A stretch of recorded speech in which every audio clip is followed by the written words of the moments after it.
역대하 13장. 여로보암이 이스라엘의 왕으로 있은 지 18년째 되는 해에 아비야가 유다의 왕이 되었습니다. 아비야는 예루살렘에서 3년 동안 다스렸습니다. 그의 어머니는 기브아 사람 우리엘의 딸 미가야였습니다. 아비야와 여로보암 사이에는 전쟁이 있었습니다. 아비야는 뛰어난 군인 40만 명을 이끌고 전쟁터로 나갔고 여로보암도 뛰어난 군인 80만 명을 이끌고 아비야와 싸울 준비를 했습니다. 아비야가 에브라임 산지의 스마라임 산 위에 서서 말했습니다. 여로보암과 모든 이스라엘아, 내 말을 들어라. 너희는 이것을 알아야 한다. 이스라엘의 하나님 여호와께서 다윗과 그의 아들들을 영원히 이스라엘의 왕이 되게 해주셨다. 하나님께서 이 권리를 영원한 언약과 함께 다윗에게 주셨다. 그러나 솔로몬의 신하들 가운데 한 사람인 느밧의 아들 여로보암이 자기 주인을 배반했다. 그러자 건달과 불량배들이 여로보암의 친구가 되었다. 그들은 솔로몬의 아들 르호보암에게 반역했다. 르호보암은 어려서 어떻게 해야 할지 몰라 그들을 막지 못했다. 너희는 여호와의 나라에 대해 반역을 꾀하고 있다. 여호와의 나라는 다윗의 아들들의 것이다. 너희는 백성의 수도 많고 여로보암이 너희의 신이라며 만들어준 금송아지들을 가지고 있다. 너희는 아론의 자손인 여호와의 제사장과 레위 사람들을 쫓아내고 다른 나라 백성들처럼 너희 마음대로 제사장을 뽑았다. 누구든지 수송아지 1마리와 순양 7마리만 갖다 바치면 제사장이 되었다. 하나님도 아닌 헛된 신들의 제사장이 되었다. 그러나 여호와께서 우리의 하나님이 되시니 우리가 여호와를 저버리지 않았다. 여호와를 섬기는 제사장은 아론의 자손이다. 그리고 레위 사람들이 제사장을 도와 제사장들과 함께 여호와를 섬긴다. 그들은 아침 저녁으로 여호와께 번제를 드리며 성전 안에 특별한 상 위에 빵을 놓아두고 저녁마다 금 등잔대에 불을 밝힌다. 우리는 우리 여호와 하나님의 명령에 복종하지만 너희는 그분을 저버렸다. 하나님께서 우리와 함께 계신다. 하나님은 우리를 다스리는 분이시며 하나님의 제사장들이 우리와 함께 있다.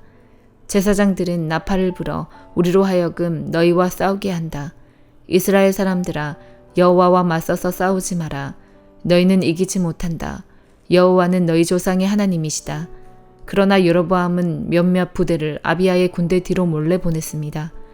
여로보암이 아비야의 군대 앞에 있는 동안 여로보암의 군인들은 아비야의 군대 뒤에 있었습니다. 아비야의 군인들이 둘러보니 여로보암의 군대가 앞과 뒤 양쪽에서 공격해오는 것이 보였습니다.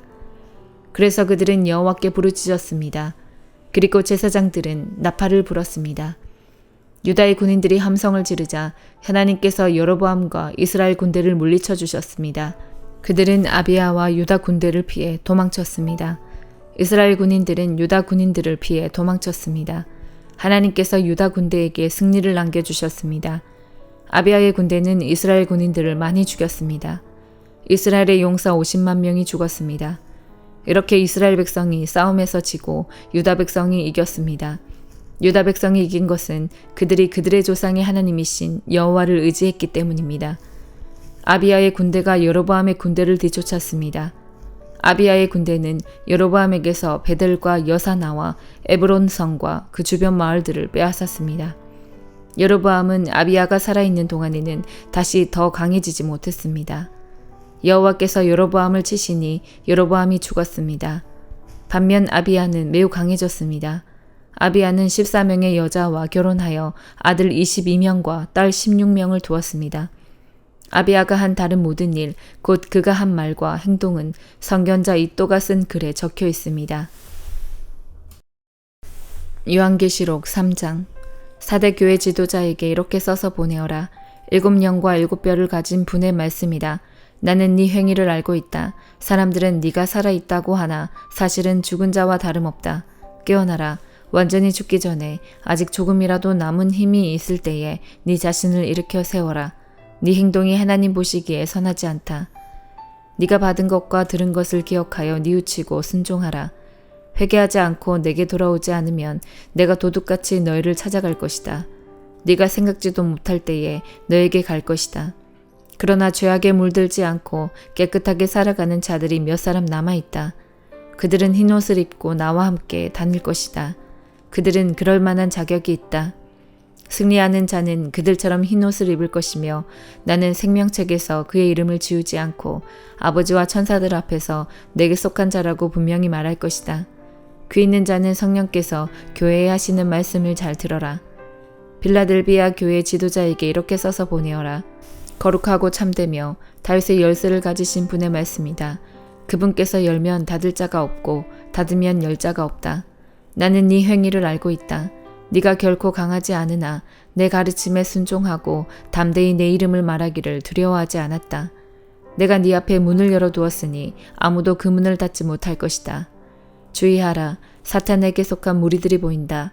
그들은 자기들이 유대인이라고 하지만 그것은 거짓말이다.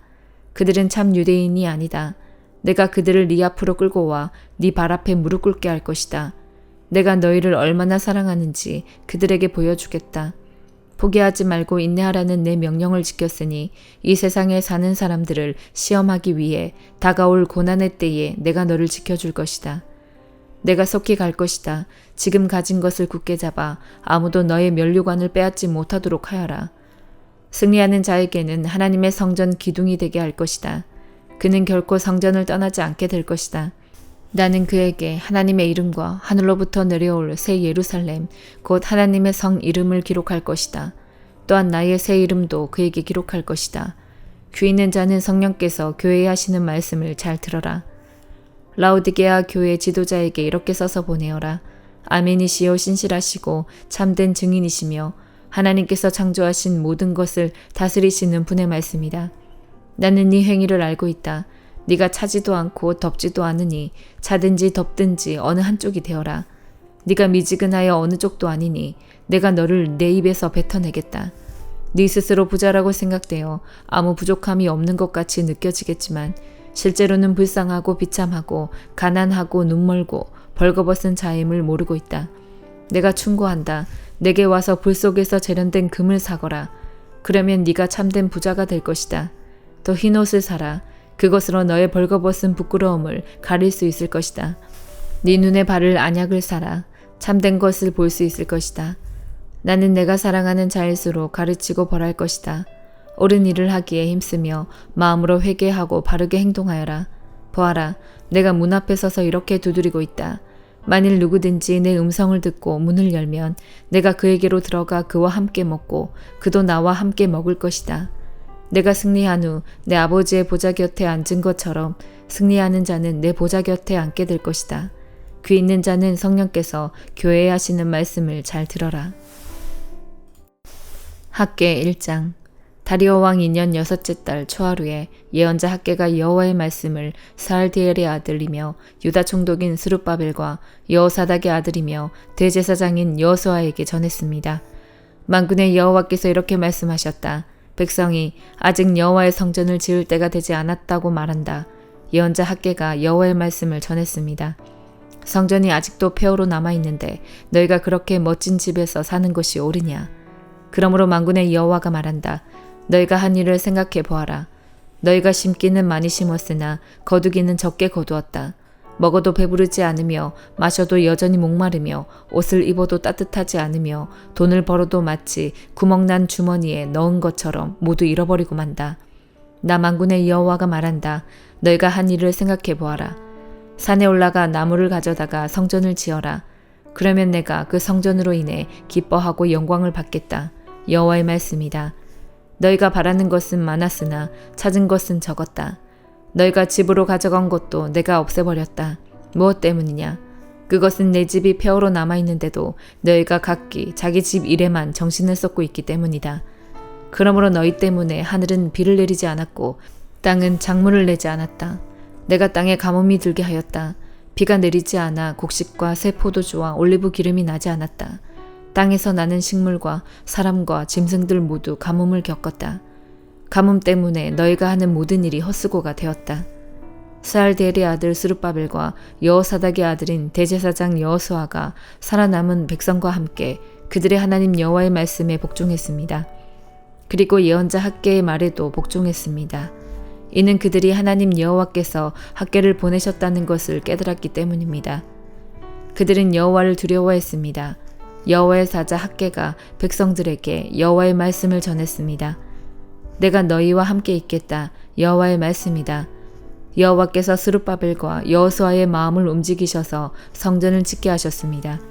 살디엘의 아들 스룹바벨은 유다 총독이었고 여호사닥의 아들 여호수아는 대제사장이었습니다. 주께서는 살아남은 나머지 백성의 마음도 움직이셨습니다. 그래서 그들은 와서 만군의 여호와의 성전을 짓기 시작했습니다. 그때는 다리오가 페르시아 왕으로 있은 지 2년째 되는 해 6째 달 24일이었습니다. 요한복음 2장 3일째 되던 날에 갈릴리에 있는 가나라는 마을에서 결혼식이 열렸습니다. 예수님의 어머니도 결혼식에 참석하였고 예수님과 그분의 제자들도 결혼식에 초대받았습니다. 포도주가 바닥났을 때 예수님의 어머니가 예수님께 이 집에 포도주가 다 떨어졌구나 라고 말해 주었습니다. 예수님께서는 어머니 왜 저에게 이런 부탁을 하십니까? 저의 때가 아직 오지 않았습니다 라고 대답하셨습니다. 예수님의 어머니는 하인들에게 그분이 시키시는 일은 무엇이든지 하여라 하고 말해 두었습니다. 그 집에는 돌로 만든 물 항아리가 6개 있었습니다. 이 항아리는 유대인들이 정결 예식에 사용하는 항아리들이었습니다. 그것은 각각 물 2-3동이를 담을 수 있는 항아리였습니다. 예수님께서 하인들에게 항아리에 물을 채워라 하고 말씀하셨습니다. 하인들은 항아리에 물을 가득 채웠습니다. 그러자 예수님께서는 그들에게 자 이제 그것을 퍼다가 잔치를 주관하는 사람에게 갖다 주어라 하고 말씀하셨습니다. 하인들은 물을 떠서 잔치를 주관하는 사람에게 갖다 주었습니다. 하인이 떠다 준 물을 잔치를 주관하는 사람이 맛보았을 때 그 물은 포도주가 되어 있었습니다. 그는 그 포도주가 어디서 난 것인지 알지 못하였지만 물을 가져온 하인들은 알고 있었습니다. 잔치를 주관하는 사람은 신랑을 불렀습니다. 그리고 그에게 사람들은 항상 처음에 좋은 포도주를 내놓고 손님들이 취한 다음에는 값싼 포도주를 내놓는 법인데 당신은 지금까지 가장 좋은 포도주를 보관하고 계셨군요. 하고 말하였습니다. 예수님께서는 이 첫 번째 표적을 갈릴리 가나에서 행하셨으며 거기서 그의 영광을 보여주셨습니다. 그러자 그의 제자들이 그를 믿게 되었습니다. 이 일이 있은 후 예수님께서는 그의 어머니와 형제들과 제자들과 함께 가버나움이라는 마을로 가서 며칠 동안 머무르셨습니다. 유대의 명절인 유월절이 가까워오자 예수님께서는 예루살렘으로 올라가셨습니다. 예수님께서는 성전 뜰 안에서 소와 양과 비둘기를 팔고 있는 사람들과 또 상에 앉아서 돈을 바꿔주는 사람들을 보셨습니다. 예수님께서는 끈으로 채찍을 만들어 양과 소를 비롯하여 모든 짐승을 성전 뜰에서 쫓아내셨습니다. 예수님께서는 돈 바꾸는 사람들의 상을 뒤엎으시고 그 사람들의 돈을 흩트리셨습니다. 그리고 비둘기 파는 사람들에게 명령하셨습니다. 이것들을 여기서 치워라. 내 아버지의 집을 시장터로 만들지 마라. 이때 제자들은 성경에 주님의 집에 대한 나의 열심이 불처럼 나를 삼켜버렸다라고 기록된 것을 생각하였습니다. 유대인들은 예수님께 당신은 당신에게 이런 일들을 행할 권리가 있다는 것을 증명할 무슨 표적을 행할 수 있습니까? 하고 물었습니다. 예수님께서는 이 성전을 허물어라. 그러면 내가 3일 만에 이것을 다시 세우겠다라고 대답하셨습니다. 그러자 유대인들은 이 성전을 건축하는데 46년이 걸렸는데 당신이 3일 만에 다시 세우겠다는 겁니까? 라고 반문했습니다. 그러나 예수님께서 말씀하신 성전은 그분 자신의 몸을 가리키는 것이었습니다.